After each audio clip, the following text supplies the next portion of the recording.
Good morning, ladies and gentlemen. We are on the freeway and we are test driving a 2023 Nissan Rogue SV. This is a front-wheel drive model Nissan Rogue. And if you look at the specifications on this vehicle online when you've never driven one, the two things that might stand out to you most starkly, at least they did to me, is the 1.5 liter variable compression turbocharged 3-cylinder engine. What's that like? And the zero gravity seats. So I will touch on both of those directly. First, I'd like to say that as far as the chassis goes, the ride, the handling, the composure, all of those are very good on this Nissan. It is a comfortable car to drive. The ride is pretty smooth and the handling is decent. I mean, for a, compact crossover SUV, I think both of those things, I might even go so far as to say are above average for the class, but it's definitely a car that I find to be comfortable and I find to be easy to drive and not offensive in any particular way. So let's talk about the engine. It's a 1.5 liter turbocharged 3-cylinder with a very innovative variable compression system. So without getting way too far in the weeds with technical mumbo jumbo about what that is, basically this is an engine that tries to have its cake and eat it too, because traditionally, at least going back into the early days and middle ages of turbocharging, if you had a turbocharged engine, you had to make the compression ratio lower because the additional boost from the turbocharger added stress to the engine's internal components, and high compression also adds stress to the engine's internal components. So you would build a turbocharger with a lower compression ratio. The drawback of that was at lower RPM, when the turbocharger wasn't really doing much work, you didn't have a whole lot of power. That was where turbo lag came from. So what Nissan has managed to do with this engine is essentially allow the compression ratio to change. So when you're at lower RPM and the turbocharger isn't doing much, it's in a higher compression mode. And if you floor it and subsequently crank up the boost, then it goes into a lower compression mode to compensate for the additional boost, which is putting additional strain on the engine's internal components. I hope I didn't make that too complicated. I probably did, but that was the best I could do off the top of my head with a GoPro strapped to the top of my head. The net result is this. This engine, there's really no discernible turbo lag, at least when paired with this automatic transmission that does a good job to mask any potential turbo lag, because it always keeps the engine in the power bands. The engine is not super refined at low RPMs, but it gets more refined at higher RPMs, which is interesting. And in general, it works very well. But the reason why Nissan went to all that trouble to make that engine is because it tests very well on various government fuel economy rating systems, specifically the EPA ratings for the US market, and would give them better corporate average fuel economy ratings, which is something that they want. In practice, I'm not really sure that this engine does any better than maybe what a larger traditional 4-cylinder engine with a with no turbo, like if they just put a 2.4 liter or a 2.5 liter, because it's Nissan, 4-cylinder engine in here. I know the fuel economy is probably no better with this 1.3 liter turbo. They'll tell you that it is, but based on a fuel economy test that I did the other night, it is not. But the engine does fine. It's not offensive. It does its job. I do think that the engineering in it is very interesting. I like the technology in it, but I'm a little disappointed that it doesn't really seem to me that it achieves its overall goal of better performance with better fuel economy. The performance on the car is fine. It's really, it's not fast by any stretch of the imagination, but it never really feels slow either. It's kind of in the middle. but it has no issues keeping up with Southern California traffic, and it feels fine. Now, the zero gravity seats, before I drove this car, I have to admit that I stared at that on the spec sheet because I was reading the stats on this car before I picked it up, and I was like, ooh, zero gravity seats, that sounds great. I wonder if it's gonna be like the seats in a big rig where it's got all the springs and, you know, makes everything so smooth. This is gonna feel awesome.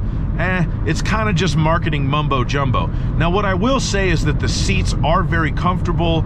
I did about a 2-hour drive in this car the other night, and it's a comfortable seat. There's no question about that.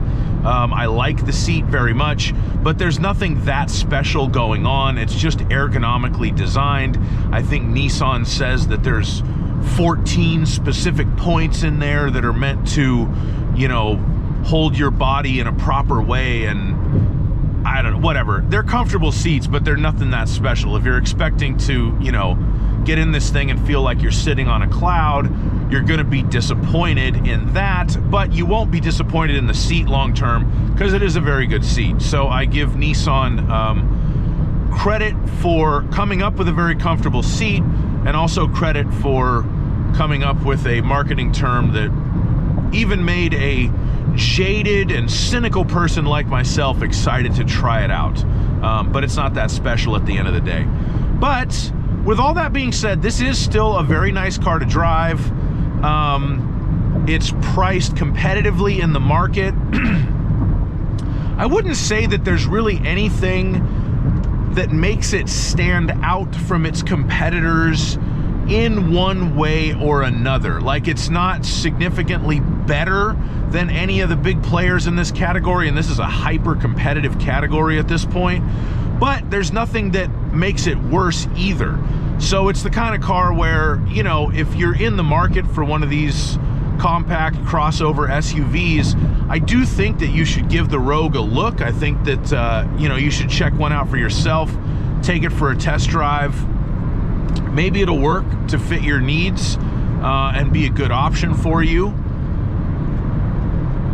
because I do like driving it. It doesn't, you know, it can feel like there's some corners cut here and there compared to, say, maybe a Toyota, or, you know, at first glance a Volkswagen Tiguan or something, but the price is a little bit less than those, so you can kind of cut them some credit on that. One thing that annoys me about Nissan cars is, and this is so stupid, but I drive so many different kind of cars, and this isn't the first Nissan that's done this. So you have the smart key, the key fob, and when you walk up to the door, you don't put your hand in the handle, you have to push the button to unlock the car. I prefer to put my hand in the handle, and that's how the vast majority of cars are, but Nissan's still sticking with that damn button. Pretty much every other manufacturer, there's an electrical field in the door handle, and you do that, and anyway, that's neither here nor there probably for most people, but for me, it's just the little things in life. They did move the blind spot monitors on this car out to the mirror, which is better than just the regular amber light that has been showing up in a couple of other recent Nissan cars that I've driven, so I prefer it being on the mirror. Yeah, and it's fine. You got to plug the phone in for the Apple CarPlay on this one. If you spend some more money for one of the higher end packages, it's wireless, if such things matter to you. I mean, the wireless Apple CarPlay is nice, but I kind of don't mind plugging my phone in to use it either, because then it charges the phone, so I find myself doing that sometimes. But strictly from a driving perspective, this is a nice car to drive. The CVT transmission does a fine job. There's absolutely nothing wrong with that.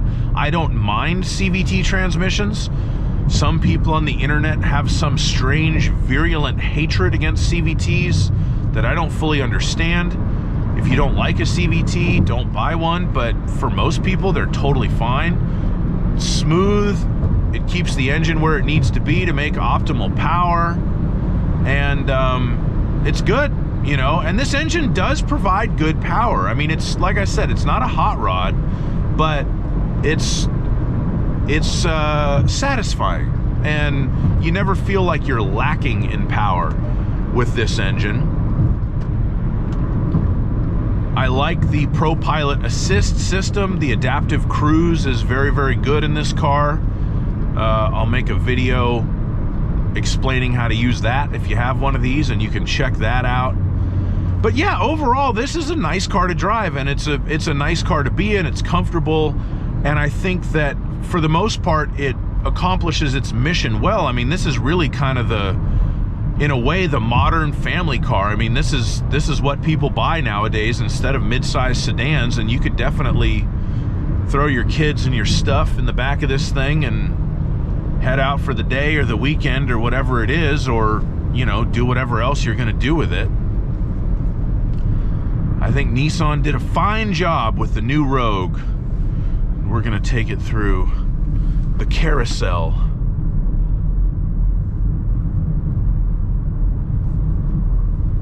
No drama.